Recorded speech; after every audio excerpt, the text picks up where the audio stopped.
রাজ্যের পট পরিবর্তনের পর নতুন সরকার গঠন হলো, এই সরকারের কাছে শিল্পপতি হিসাবে কিরকম কি আবেদন রাখবেন? প্রথমেই আমি তাদের শুভেচ্ছা জানাচ্ছি যারা বিজয়ী হয়েছেন প্রত্যেককে। আমাদের ফোসবেকির তরফ থেকে, federation of south Bengal chamber of commerce and ইন্ডাস্ট্রির তরফ থেকে তাদের শুভেচ্ছা জানাচ্ছি।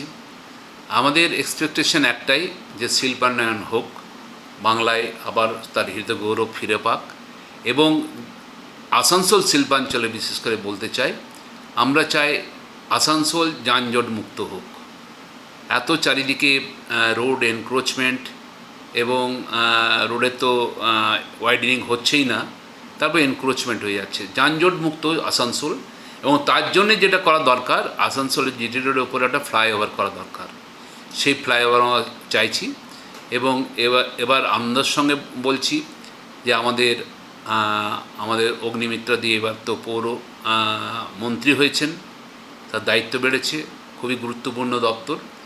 আসানসোলের বুকে এই যদি জিটি রোডের উপরে যদি একটা ফ্লাইওভার হয়, অনেক যানজট একটু ফ্রি হবে। 2 নম্বর হচ্ছে, আসানসোল বাজারে কোনো পার্কিংয়ের সাফিসিয়েন্ট স্পেস নেই, তার জন্য মাল্টি স্ট্রিট একটা পার্কিং প্লাজা করা দরকার, সেটা খুবই প্রয়োজন। 3 হচ্ছে, দামোদরের উপরে একটা ব্রিজ।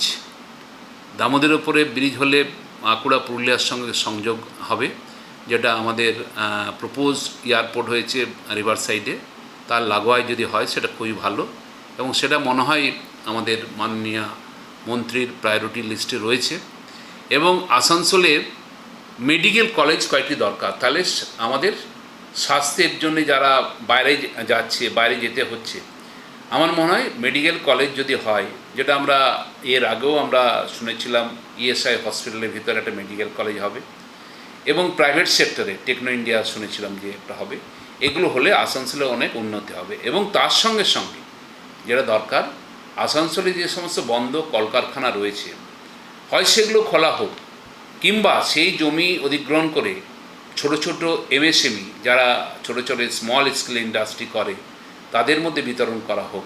তাহলে ছোট ছোট শিল্প যদি হয়, সেখানে অনেক বেকার যুবক যুবতীদের চাকরির সংস্থান হবে, এবং তার সঙ্গে সঙ্গে গভর্নমেন্টের ইনকাম বাড়বে এবং শিল্পের উন্নতি হবে।